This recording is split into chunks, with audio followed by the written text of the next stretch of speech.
It was 2005, only a few short months after Hurricane Katrina devastated much of the southern coast.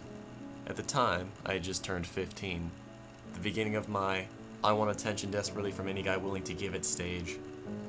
Looking back on that mentally, some 11 years later, I can only shake my head and wonder how I managed to be lucky enough to live through those teenage years with all the horrible situations I put myself in. My family and I had just moved from an area in New Orleans shortly before the storm initially hit.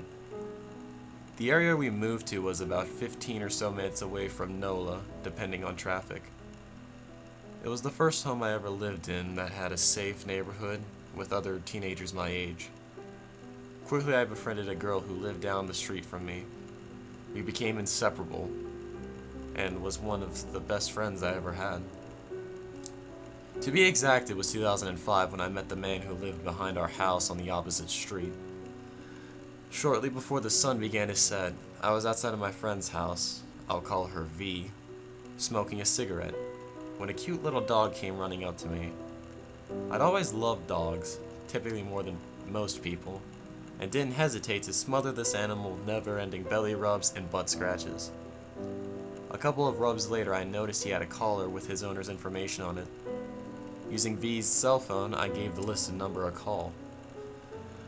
It's important and very relevant to my story in stating that at this time I had quite a thing for Spanish guys.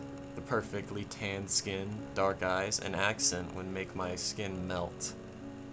Perhaps this preference came to be because I was the complete opposite. Platinum blonde hair, blue eyes, paler skin.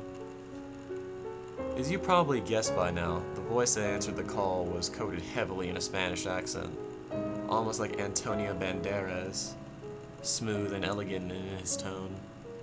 I began explaining that I found his dog, or rather, his dog had found me.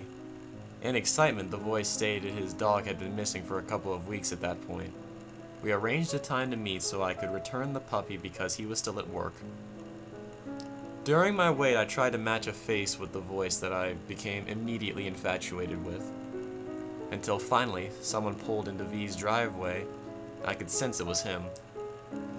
As I walked to the driver's side, I noticed he had clearly spent a lot of money on a sound system, complete with ridiculously decked out rims and several monitors on each seat, including one of his installed into the dashboard. At the time, I had paid attention to what he was watching. Immediately, I gave him his dog, and we began trying to make small talk. At first, it was typical conversation, complaining about work or home life. But then the flood of compliments came. "You're beautiful." That one gave me enough confidence to conquer Earth. Eventually, he asked me my age, to which I responded, "I am 15. It didn't seem to bother him at all, really, and he responded with, "I'm 33.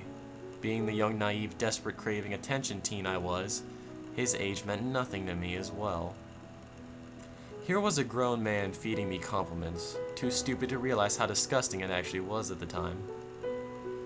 At this point, I had snapped out of my trance just enough to notice what had been playing in the background. Porn.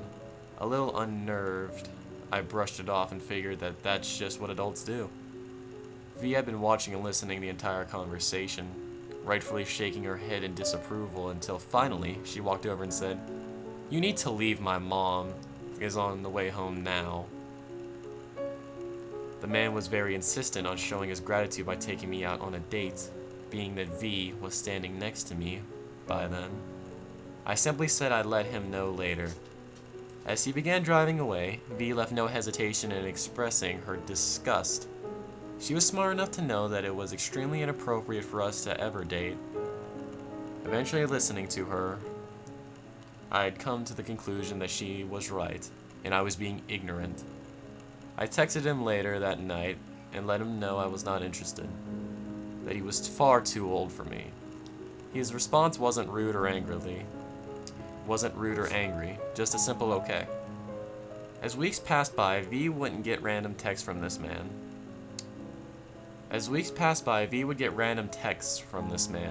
Probably assuming that it was my cell phone since I had contacted from her number.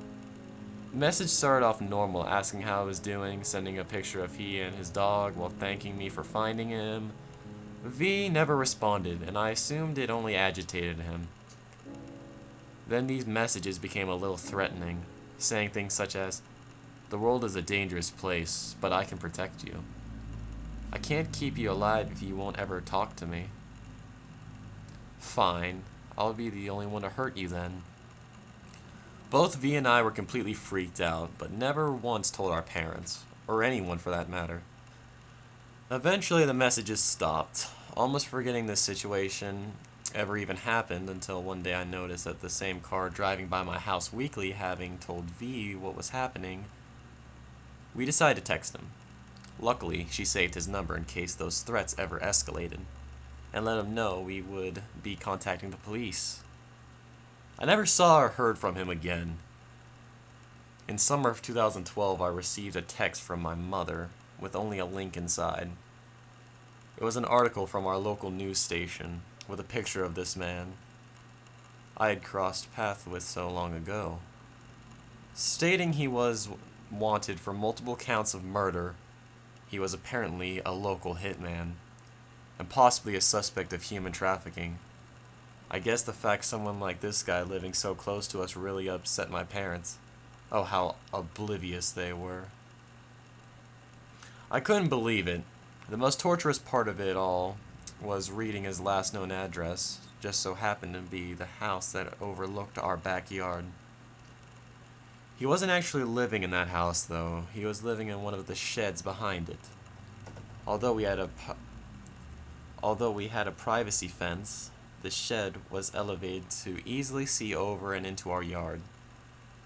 I remember on many occasions seeing a silhouette peeking out from the shed's window any time I'd take out our dogs. Everything made sense from that point on. I'd only met him in front of V's house, so I always found it odd that I'd see him passing by mine as slowly and creepily as possible. I often think about what would have happened had I not befriended V. She was always my voice of reason, in fact. She undoubtedly saved me from a lot of situations such as this one. To my knowledge, he was never found. So, the man that lived behind my house, let's never meet again.